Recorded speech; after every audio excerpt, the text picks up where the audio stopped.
everybody, welcome to Lyles Movie Files. I'm your host, Jeffrey Lyles.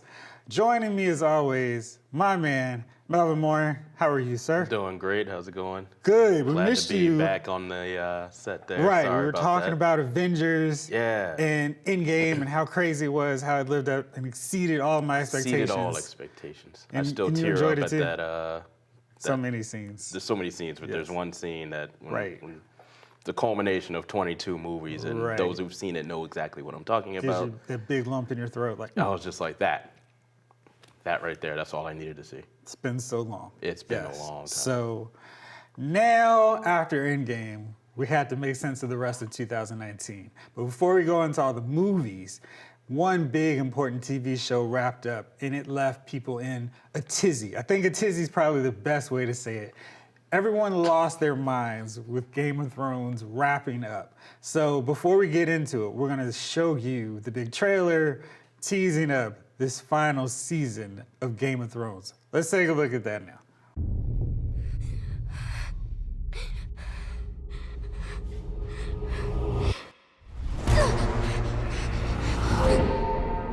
I know death. He's got many faces. I look forward to seeing this one.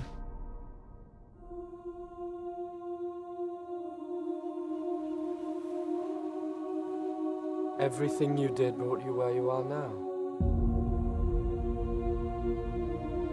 Where you belong. Home.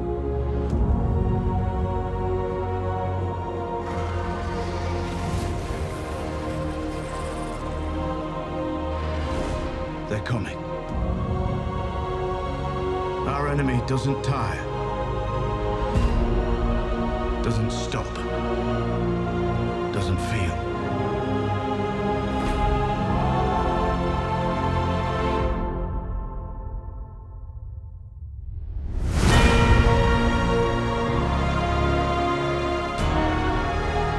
I promise to fight for the living. I intend to keep that promise.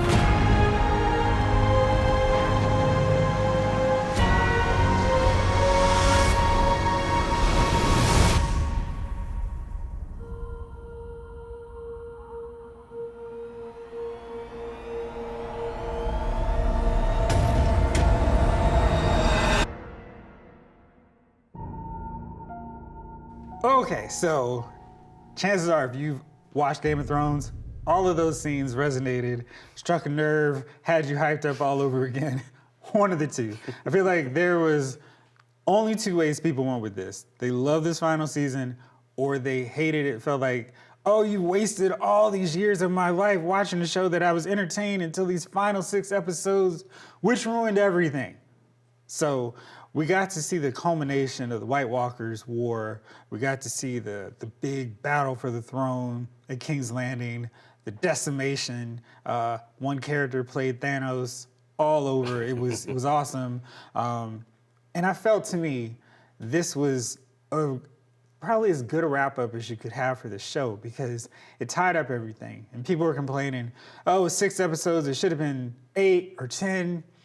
But they were kind of ignoring the fact that these were supersized episodes that were an hour and a half each. So you're balancing out and getting more than 8 episodes in the long run. It was like, okay, you probably got more than 9 episodes.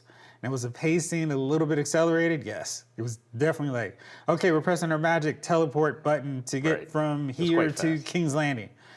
And that was definitely something that was like, if you watch the first 6 seasons, those Slow epics builds, would take an entire season to get from one location to the next, which is great in terms of character development. But in terms of, this is the last season, we've already established it takes a long time to get from point A to point C. And we don't need to drag out 5 episodes of them walking. Boy, I can't wait till we finish this White Walker war. This is really gonna be something. I'm gonna have a farm and blah, blah. So we just accelerate that, just jump to the fights, which I think more people want to see. Sure.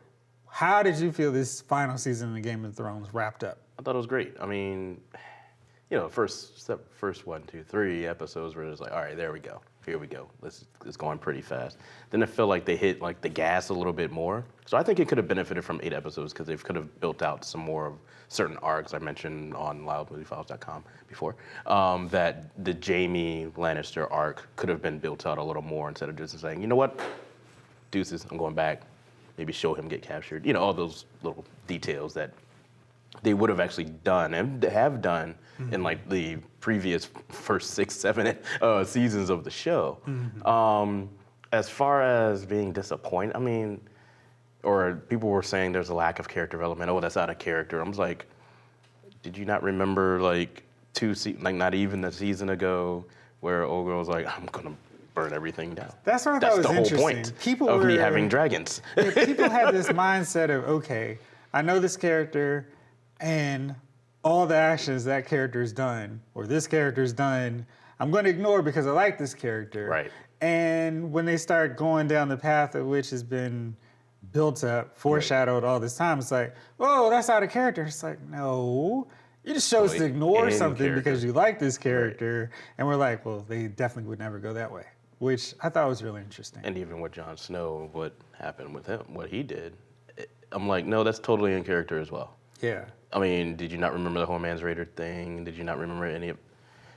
So I feel like everybody had like convenient amnesia, and I'm gonna say it one more time. I think 8 episodes of drawing some things out and signaling back would have been better than the accelerated extra long fight scenes, which they ended up being, honestly. Yeah. I mean, the supersized episodes were ended up extended fight scenes, which, don't get me wrong, that's what they spent money on. They know what people want, the CGI, whatever. They did what I thought fans should want. I was definitely happy. Yeah. So on the TV front, Game of Thrones is now over, and our Sunday nights are in the clear for a little bit. Maybe yours. But Billions hasn't wrapped up yet, so yeah, I'm still there's waiting. A lot of stuff still out there, but for it's not going to be this big melting pot of everybody coming together on Twitter, on Facebook, Right. etc. Oh my gosh, I can't believe that. Now it's like, all right, we're just scattered on to whatever random shows we watch. And one of those random shows that I watch is Fear the Walking Dead, which returned Sunday. And this is a show that I was really struggling to watch. Yeah, it was, because the characters just did stuff that was stupid, and it kept irritating me. And then I just decided, because they brought a character from the main Walking Dead show onto the sister show, that I give it another shot. Because they were like, no, it's gonna be like a reboot. It's gonna be a fresh start. You can come in, you don't need to know anything about what's going on. And I was like, all right, I'll give you a shot. And it was so good. It was so good. How is it a reboot? That it's basically what they did was just, they focused on him, and they introduced 2-3 new characters.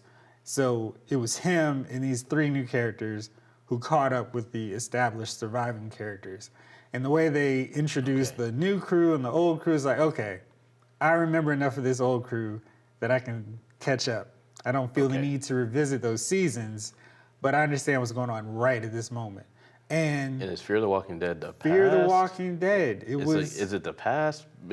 Where is it in the timeline, or is it happening at the same time? That's the problem, because I don't know, because we did that big time jump in the main show, where it is. But where it left off was before the time jumps in the main show.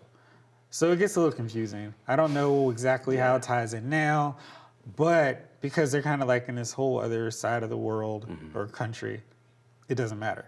And Fear the Walking Dead was really good. It was so good that I was excited about this recent season of Walking Dead. So with Fear the Walking Dead kind of back on track, I'm excited now to see where this one goes. Interesting. They're bringing another character from the main show onto Fear the Walking Dead, and there's another character that's kind of underserved, because it had like 80 main characters in the main show. And now he's coming over, and I'm very interested to see how this dynamic plays with this character. Yeah, so that's gonna be fun. Okay. When Agents of S.H.I.E.L.D.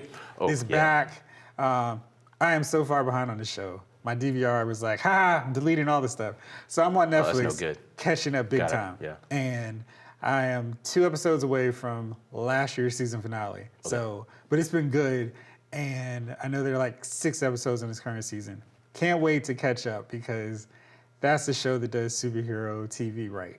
Unlike most of the Arrowverse on the CW. I couldn't get to Supergirl just because of our last commentary about it, but I'm saving that one till last. Yeah. Yes, we should. Arrow, I saw. It felt like, okay, we showed you this surprise part of the season, this finale, and then it dragged, and I'm like, wait, none of that. What's the point of any of? Okay. Yeah, it was. Yeah. It's Arrow's ending next year. It Right. really So I needs guess to they're end wrapping it up next year. It's got 10 episodes. 10 episodes without Felicity. I'm excited again about Arrow. Yeah. So yes, and Oh, we can Flash. focus on the main character, like Yeah, the yeah. title character. Yeah, So it's one of the CW shows that will actually do that because Supergirl does not. it'll be a real change in Yes. status quo for the Arrowverse For show. all the Arrowverse Whoa, shows. Yeah. we're gonna focus on that. We were watching Flash the other day with my dad, and he said, "Hey, who's the main character?" Right. And he's never really doing stuff by Correct. himself. And I was like, "Yeah, you've nailed the problem right away." Yep. And he's watched it for like 40 minutes. It was terrible. Yeah. Anyway, so now Avengers is wrapped up and done. The big summer movie, which opened in April, is almost this close from beating Avatar in terms of the highest grossing movie of all time. I don't know So why if you Avatar is all still the way up haven't there. gone to the movies and seen Endgame 2 or 3 times, go do your civic duty. Thank you, because more- Avatar needs to be dethroned. Yes. Like Cersei. Like yesterday. Fire. So, yeah. Go buy tickets. Yeah. Send some of the neighborhood kids for the summer break or whatever, but go do it. So after Endgame, it's like, well, what are we going to watch now? There's so many movies. There's so much coming out. It's a crazy summer. It's crazy. And we're going to start off this crazy summer with the final nail in the coffin of the X-Men franchise under Fox. And I'm ecstatic because, much like a funeral of somebody you don't like, I am going to see Dark Phoenix to make sure this franchise is dead. So let's glad take you're a doing it. look at the trailer for X-Men Dark Phoenix. Ladies and gentlemen of NASA, this is Charles Xavier. Help is on the way. We're doing space missions now. Cool. We get the astronauts, we bring them home. Go.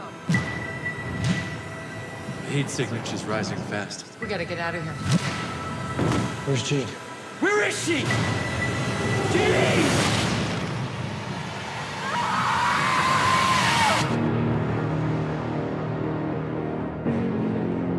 She should be dead. Did you hear what the kids are calling you? Phoenix. Hello, Jean. Who are you? The better question is, who are you? Something's happening to me. When I lose control, bad things happen. But it feels good. That power destroyed everything it ever came into contact with. Until you. The X-Men fear you. And what they fear, We seek to destroy. She'll kill us all.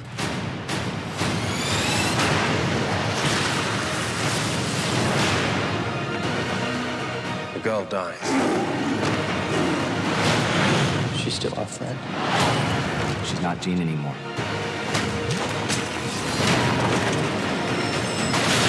Are you threatening me? That's right. That would be a bad idea.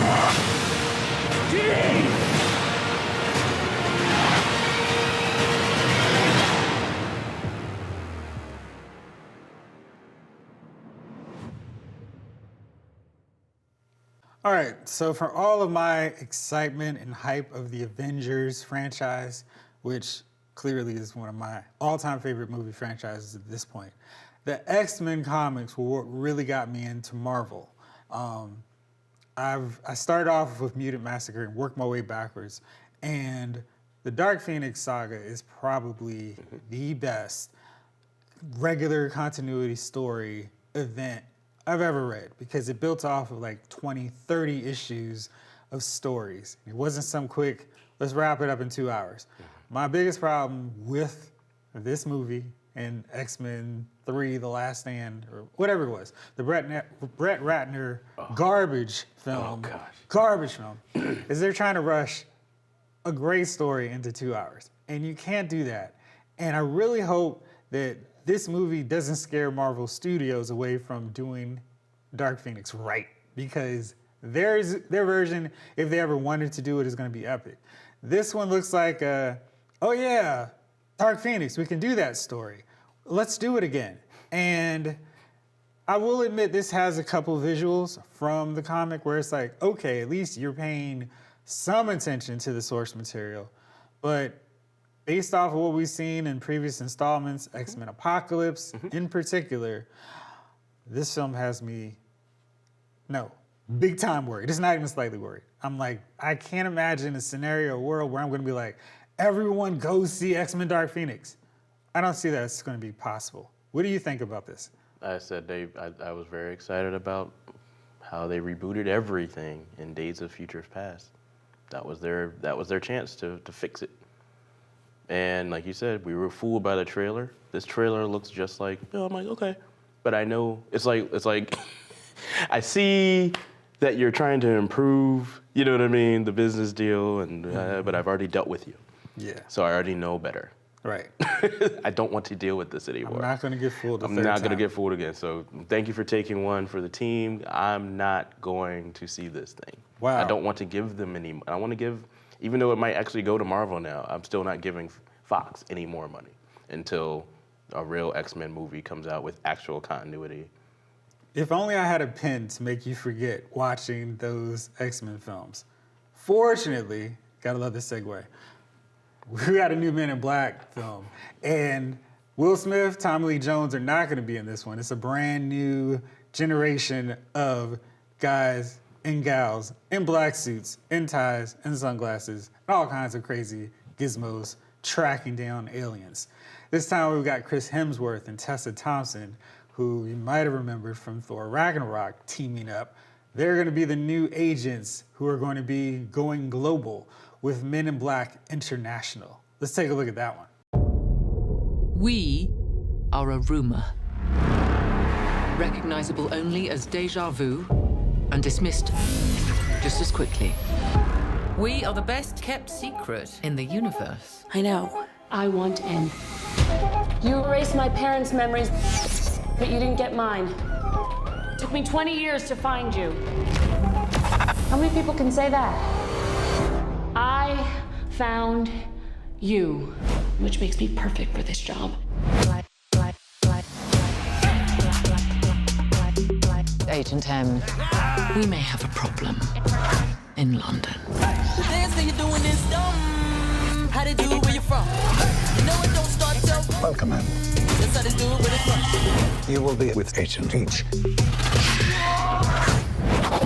MIB, you Carillion scum. And FYI, your little club here sucks. Come on. The world's not gonna save itself. I'm driving. That really should be here. Oh, not this country. I'm so faded, no exaggeration. Joey? I thought that we were here. We are. Step on it, would you, Freddy? You go to H. The way I make it drop down like an animated. What happened here? What do you think happened? We got our asses kicked. Sorry. Wait, are you a queen? Indeed, she is. I pledge loyalty eternal to you. No, I'm not interested. Too late. I already pledged the loyalty. I wish you'd said no before. We've never faced a threat like the Hive. They can take the form of anyone. I haven't seen that before. Even our own agents. Do we have a plan? You know, sometimes you have to trust your gut. Men in Black has been compromised and trusts no one. The dance that you're doing is dumb. We protect the Earth. How to do it where you're from. And that means everyone and everything on it. Yeah, baby! We are the Men in Black. The men and women in black. Yeah, ha. Perfectly done. Are you suggesting that we try the most powerful weapon in the galaxy for fun? Do it. Press the button. Turn it up a few.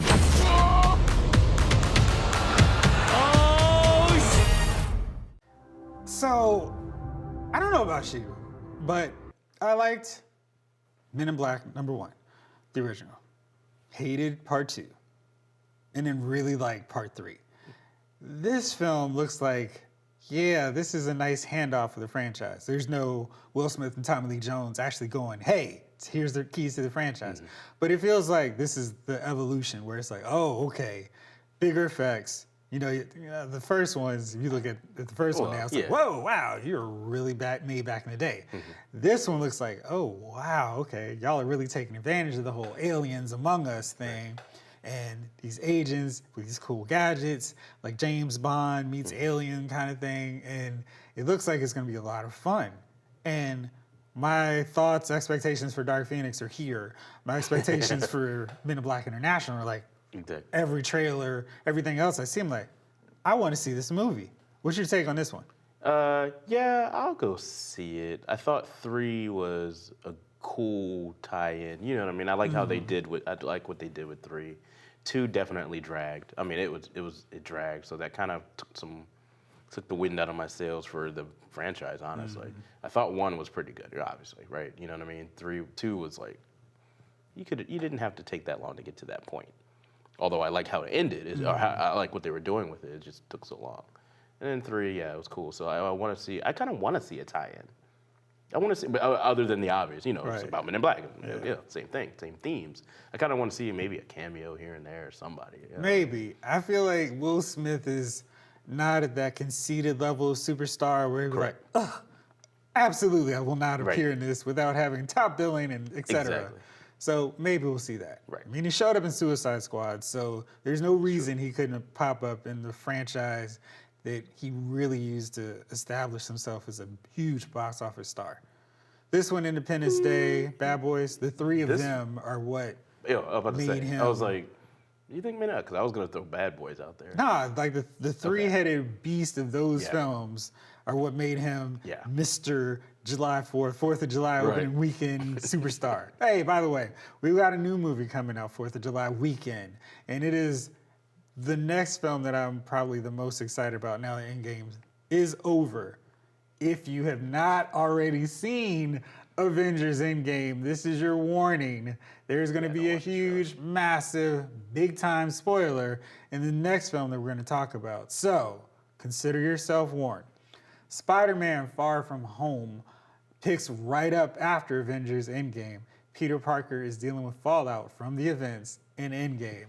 And he's got a new quest. He's got a new adventure, escapade. He meets up with a certain bald-headed, one-eyed person in the Marvel Cinematic Universe. And he meets up with the mysterious guy who wears a fishbowl for a head. But is he a friend or foe? It's a mystery to me. Let's take a look at the trailer of Spider-Man Far From Home. The Spider-Man Far From Home trailer is about to play, but if you haven't seen Avengers Endgame yet, stop watching because there's some serious spoilers about to come up. But if you have seen Avengers Endgame, enjoy the trailer. Everywhere I go, I see his face. I just really miss him. Yeah, I miss him too. I don't think Tony would have done what he did if he didn't know that you were going to be here after he was gone.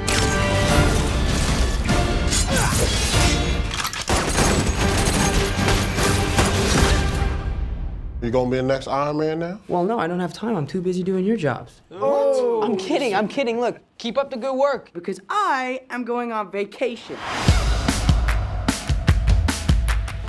Heads up, Nick Fury's calling you.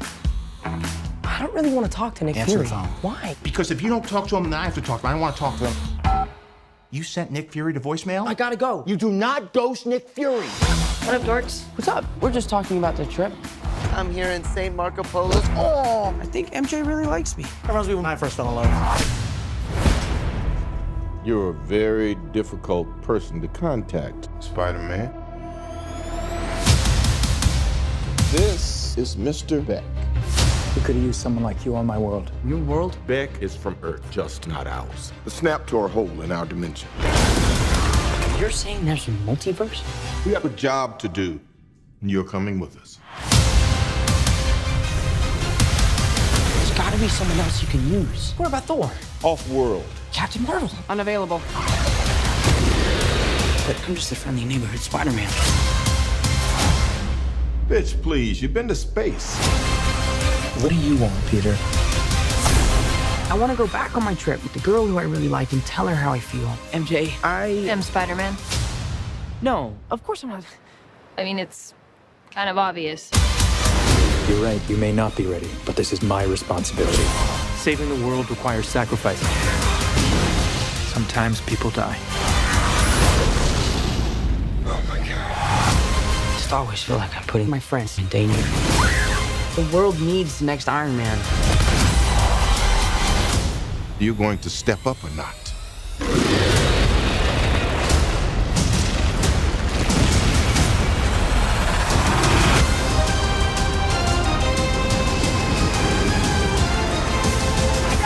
Out of here! Get on the jet! Who are you? I work with Spider-Man. You work for Spider-Man? I work with Spider-Man, not for Spider-Man. New plan!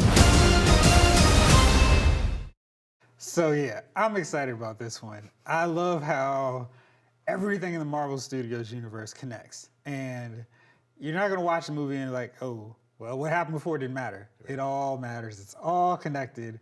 And this one's really setting up all the possibilities of what can come from this point on. Right. And in that trailer, they tease something that may open up the possibility for a certain group of muties, a family of 4. That's derogatory, sir. Right, I'm sorry. That's a slang word to my mutant friends out there, mutants. A family of 4, a sword-swinging, wisecracking guy with a patched-up face and body. So we'll see what happens. What are you thinking about this trailer? What do you think about Spider-Man Far From Home? I think it's going to be good. I'm curious to see what the post-credit scene, because there has to be one for this one, that will tease all the other stuff that you're talking about, because this is where we can see how things can fit together in this wonderful multiverse. Now I'm just like really excited about the next. I didn't think I was going to be. After Endgame, I'm like, well, where else are they gonna go? Okay, I know Spider-Man's coming out. I know they got other movies planned. Oh, they're just, okay. Right. Here we go. So it's yeah, I'm looking forward to the ride. I'm also looking forward to seeing what they're gonna tease. Yeah. But it's kind of like, they may just fool us and be like, nah, we're not tease gonna tell you anything. We're not just gonna gonna tell you anything yet. have a trailer for, a teaser for Venom or the Sinister Six showing up.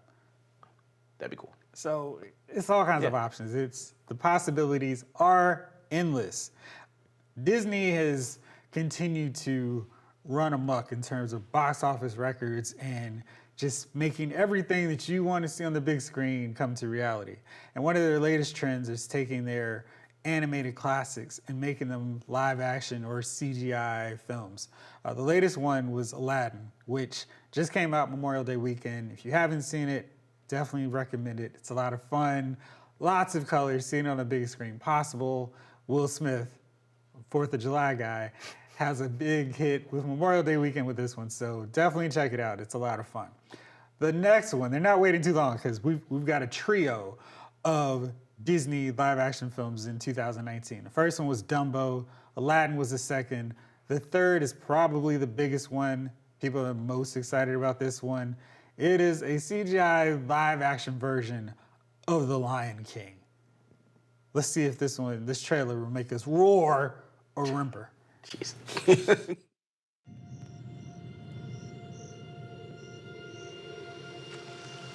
Life's not fair, is it, my little friend? While some are born to feast, others spend their lives in the dark.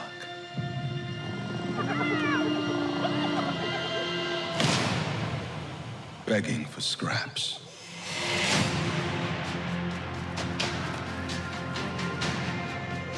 Everything you see exists together in a delicate balance.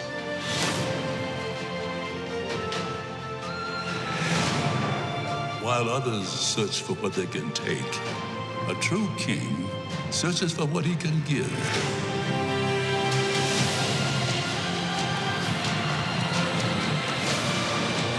Run away, Simba, and never return.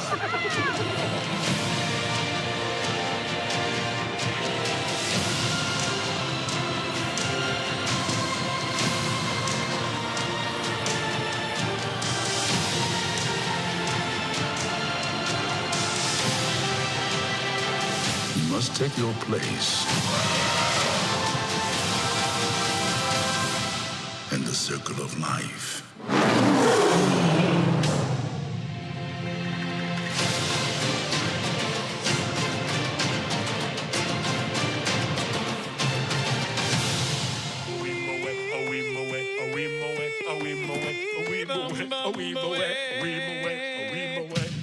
Oh, sorry. Okay. Yeah. That one looks like it's going to be really good. Oh, yeah. And we don't have to deal with any pesky humans messing up anything. Yeah. And we just show the cool CGI take. You know, because Disney does those feature films where they're just focusing on animals like penguins. And we now get to see a bunch of animals interact in the wild. And I think this is going to be a lot of fun because The Lion King is one of their best stories. And seeing how they meld that story with this live action take or live-ish action take, it's gonna be real fun. What do you think? Oh yeah, I think I'm usually so far against the why are we doing a live action of the animated? It's fine. We already have this collection. Now I gotta get another collection. But this one looks, I mean, the all-star cast. I mean, wow. And the effects look good. I mean, again, story will work out. So it might just be a testament of a good story. Yeah. We'll see. We shall see. You love a good story. I love a good story. Everybody out there loves a good story. I especially love a story involving toys. So we're gonna see the 4th installment of Toy Story. This is one that I was like, are we really doing another one? Toy Story 3 ended perfectly. It was the ideal way to end one of the best trilogies ever. And it's like, can we do it again? Can you guys do it again, Disney, Pixar? Well, let's see. Let's take a look at this first trailer and see if it's gonna have us excited about seeing this next installment of Toy Story. Made a friend in class. Oh, she's already making friends. No, she literally made a new friend. I want you to meet Forky. Hi. Hello. Hi. Ah! He's a spork. Yes, yeah, I know. Forky is the most important toy to Bonnie right now. We all have to make sure nothing happens to him. Woody, we have a situation. I am not a toy. I was made for soup, salad, maybe chili, and then the trash. Buzz, we've got to get Forky. Affirmative. Why am I alive? You're Bonnie's toy. You are going to help create happy memories that will last for the rest of her life.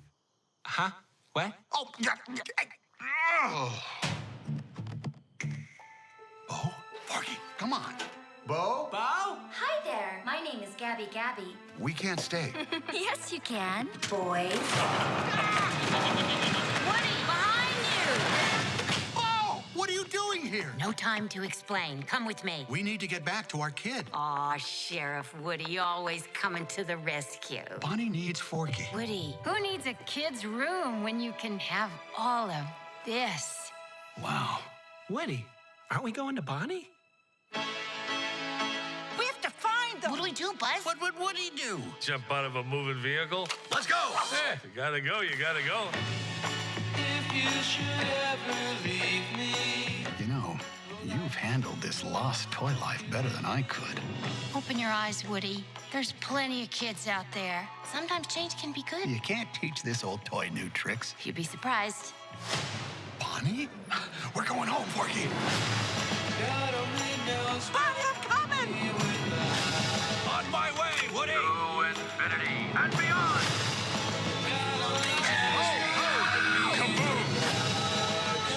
Don't let Woody leave. Kids lose their toys every day. I was made to help a child.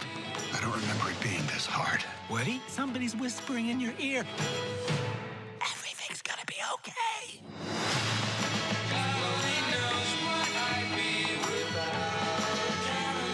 Natural inclination is to be, we don't need this movie. I'm willing to give Toy Story 4 a chance because Toy Story. Sure. And Tom Hanks, Tim Allen back, and Pixar has never really done a film that I hated or felt like, this is terrible. That being said, I don't know about this one. I'm kind of like, I'm really kind of like, I mean, think about what they did with Toy Story. It left you a sobbing mess in the theater. As you wiped away tears and like, there's just a lot of onions in here. Exactly. Right. So let's just redo it again. The only people I trust doing that is like, we just need to redo Endgame and then have like a whole Back to the Future 2 where everybody's all in the same place again and all that stuff. And even that sounds convoluted, but I feel like they'll do it right somehow.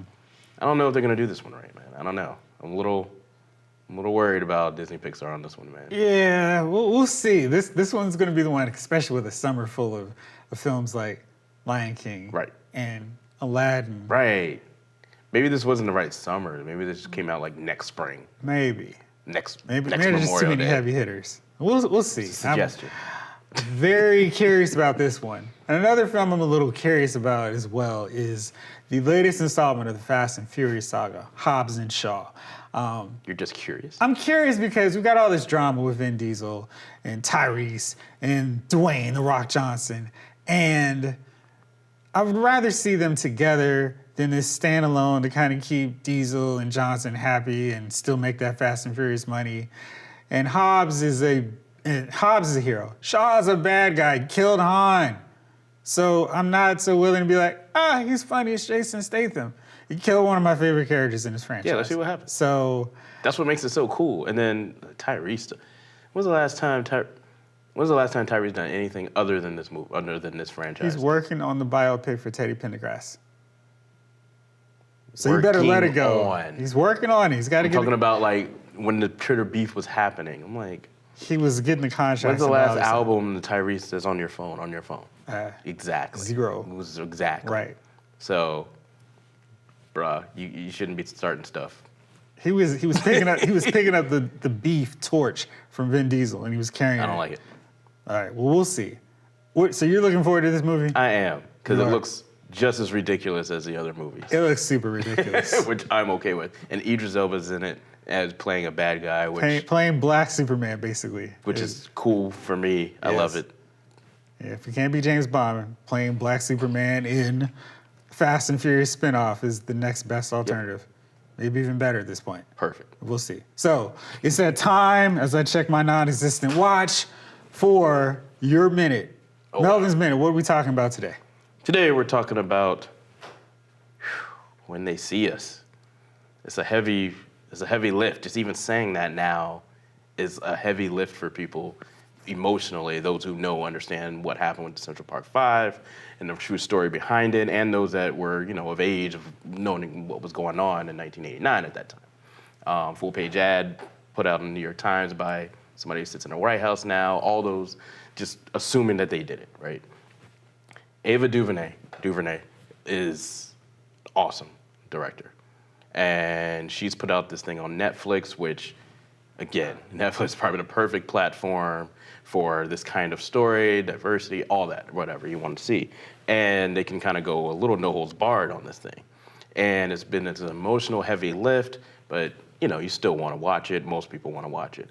I'm seeing that there's like a sect of people that say, you know what? Self-care. Black people shouldn't watch this. This isn't for us. We already know it. We already lived it. And I'm like, lived it? Did you go through this with them? I mean, emotionally, I understand how social trauma and shared trauma works. However, lived it as you are fixing your fingers on your iPhone X and, you know what I mean, when your in your six-figure job office, like I'm sitting here like, I don't know if you can take that stance and say, and to make this decree that all Black people shouldn't be watching this movie. It's becoming a trend for some reason. I'm like, okay. I'm totally against that. I think, one, these are the same people that probably watched the OJ miniseries as well. This was a little more serious, so I don't want to compare the two. And finally, honestly, like those who don't look at their history are doomed to repeat it, honestly. I mean, why would you not watch this? I mean, I understand self-care, but as Ava DuVernay, maybe take it in small doses. Watch it at your own pace is what I think she's quoted as saying. So, what do you got to lose? What do you have to lose? It's a TV show. Ha ha ha ha. And with that, my man, thank you again for another exciting contribution. It's going to be a big summer. Yeah. We're going to be here every month talking about all these movies that we see. Make sure you add into your list Avengers Endgame. We got to beat Avatar. John Wick, Chapter 3, Parabellum. Aladdin, and I'll give you the verdict on X-Men Dark Phoenix because apparently Melvin will not be joining me in seeing that one. So, yeah. No, I'll be watching Hobbs and Shaw. Right. So make sure you get your ticket to the movies, and we will see you back next month. This episode of Lyles Movie Files has been filed.